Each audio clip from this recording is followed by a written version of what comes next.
Dicas, informações e sua dúvida sobre saúde respondida aqui na Aranãs. Plantão Médico com o Dr. Pedro Pimenta. Boa tarde a todos. Hoje nós vamos trazer mais uma doença de pele.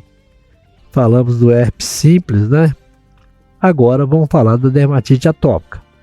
Também é uma patologia que a gente vê muito no consultório, principalmente em crianças, né? A dermatite atópica é bastante frequente, incomoda, né? As mães chegam no consultório, meu menino não para de coçar, essas lesões estão deixando cicatrizes na pele, ele está sempre com a face rosadinha, vermelha, ou então existem alterações em outros lugares, né? Nos cotovelos, por trás das orelhas ou em outros lugares, e aí, de repente, pode ser que seja dermatite atópica, né? Então, é uma reação inflamatória da pele caracterizada por uma coceira severa, coça demais. E as lesões são eczematosas, são lesões, às vezes, úmidas, né? E recidivantes. Elas aparecem, desaparecem, às vezes, surge em outro lugar, e quando a gente vê um caso desse, frequentemente nós na consulta, fazendo a anamnese, a gente vê antecedentes familiares, né, de pessoas com atopia. Muitas vezes parentes em primeiro grau, segundo grau, os pais, né, irmãos, a gente vê que eles também têm um pouco de fenômeno alérgico, né?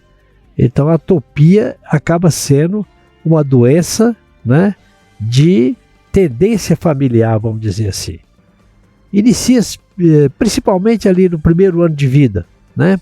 A criancinha às vezes fica toda coçando, vermelhinha, né? Irritada, e há uma grande associação com asma, bronca e rinite. Então, como são fenômenos alérgicos, né? A asma, por exemplo, e a rinite alérgica e a atopia, elas estão frequentemente juntas no mesmo paciente. A gente vê que as pessoas que têm atopia têm também rinite, com espirro, coceira no nariz, entupimento de nariz, coriza, e também às vezes asma, com aquela tosse, aquela chieira, frequentemente à noite, né? Quarto mais fechado, quando a pessoa se deita, quando usa cobertor, né? Então o ar fica mais rarefeito e as secreções drenam, então começa às vezes até tossir e espirrar bastante, né? Isso também prejudicado ainda pela presença dos animais em casa, os animais domésticos, né? Que ficam dentro de casa, cachorro, gato, né? Etc. Isso tudo também pode, né, de repente, fazer a atopia ficar mais intensa. Existem evidências a respeito da importância desses ácaros domésticos da dermatite atópica. Às vezes você está dormindo num cobertor e esse cobertor está cheio de ácaros, você não vê, eles são microscópicos, né? Ácaros ou fungos, né? Então, fica dormindo aquele cobertor e demora a fazer a lavagem daquele cobertor, então é preciso lavar esses cobertores com frequência. De preferência usar cobertor mais fácil de higienização, como os edredons. Mas o cobertor de algodão pode ser usado, mas tem que ser lavado com frequência, principalmente em pessoas alérgicas. Então esses ácaros que ficam na coberta ou mesmo na roupa de vestir, eles podem também ser uma etiologia de dermatite atópica ou por outro lado, piorar o quadro de dermatite atópica. Nos lactantes, né, aquelas criancinhas, leite, ovo, pode predispor a dermatite atópica. Tem crianças que têm problemas de pele, né, de atopia, porque ingere ovo ou porque ingere leite. Às vezes tem alergia à proteína do leite. Então a gente tem que estar sabendo disso, que não é só contato com lã, contato com ácaros, etc. Não. Também, às vezes, alimentos podem predispor a dermatite atópica, né? Principalmente o leite, né? E o ovo, que são os alergenos mais frequentes que a gente encontra para a infância, né? As lesões de pele, elas são características. Dificilmente a gente tem dúvida, né? Vai formando aquelas placas, umas placas vermelhas, né? Eritematosas, avermelhadas, às vezes placas isoladas uma da outra, outra hora confluente, né? Contendo as vesículas que exsudam. Então essas placas acabam formando vesículas, bolhazinhas pequenas, que começam a vazar, a exsudar um pouco de líquido. E daí vem as crostas, aquela região seca, e vem aquelas crostas, aquelas casquinhas bastante pruriginosas. Os locais mais atingidos na criança são a face, que é muito comum dermatite atópica na face, aí tem que fazer até o diagnóstico diferencial com dermatite seborreica, né?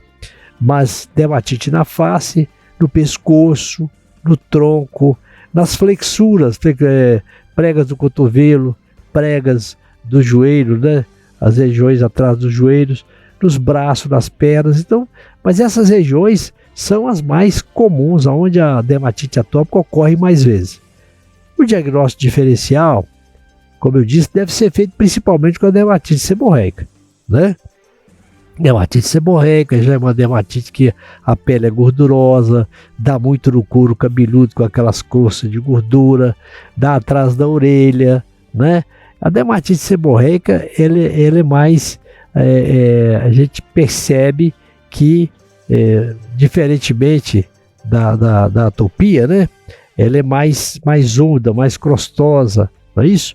E os locais onde ela aparece também são praticamente os mesmos, mas nós temos os dados familiares. Quando a gente tem uma dermatite que a gente não sabe bem se ela é seborreica ou não, a gente então vem os dados familiares de asma, rinite alérgica, reforça o diagnóstico de eczema atópico, né?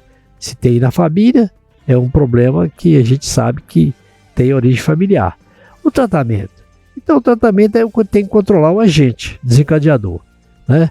Deve ser evitado sabonetes comuns, a gente chama sabonete, a gente usa sabonete hidratante, né? Sabonete glicerinado, né? GH, por exemplo, etc. Usando sempre os sabonetes neutros. As unhas devem ser aparadas, porque a criança coça muito e vai ferir, né? Deve ser evitada roupa de tecido sintético, roupa de lã, né?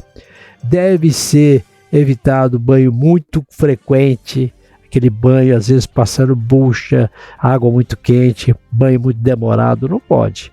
É água morna e banho rápido, né? As roupas de uso pessoal devem ser muito enxaguadas, não deixar sabão na roupa, né? Revestir os travesseiros e colchões com plástico ajuda muito por causa do ácaro das roupas, né?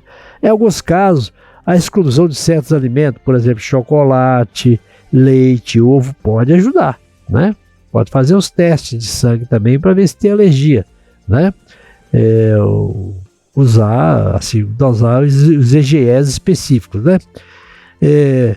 Quando fatores emocionais estão envolvidos na piora do quadro, aí deve ser dado também um apoio psicoterápico, né?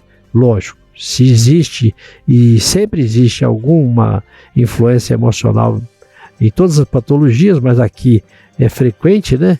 A influência emocional, então às vezes precisa dar um apoio emocional, né? Um apoio psicológico para a criança. Existem vários produtos tóxicos para controle das lesões, né?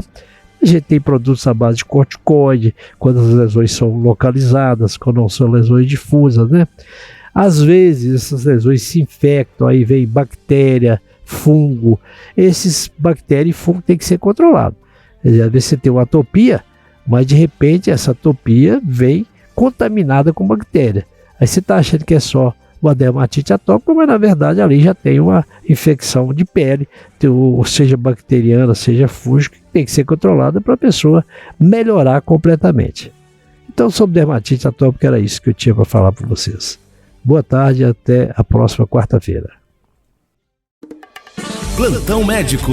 Participe enviando sua pergunta sobre saúde através do nosso WhatsApp 33991293000.